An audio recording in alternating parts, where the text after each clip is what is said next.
আজকে ভারতবর্ষে 145 কোটির মধ্যে 40 কোটি মুসলমানের বাস।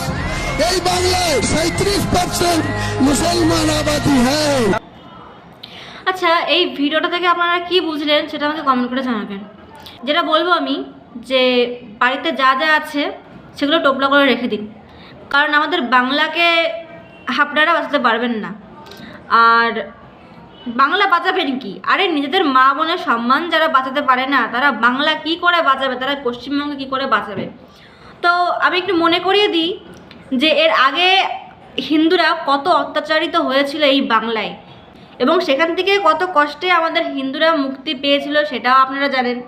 তো আমি বলবো যে সেই দিন আবার ফিরে আসতে, সেই হিন্দুদের সেই কষ্টের দিন ফিরে আসতে খুব একটা কিন্তু বেশি দেরি নেই। পোটলা পটলি তৈরি করে বাংলা ছেড়ে অন্য রাজ্যে চলে যান। অবশ্য অন্য রাজ্যে আপনাদের ঠাঁই যাবে কিনা তা বলতে পারবো না, কারণ এখনও সময় আছে। দয়া করে বাংলাটাকে বাঁচান, নিজেদেরকে বাঁচান। এবং যদি সেটা না পারেন তাহলে কি হবে? সেটা তো বাবরি মসজিদ তৈরি হচ্ছে, এটুকু তো বুঝতে পেরেছেন।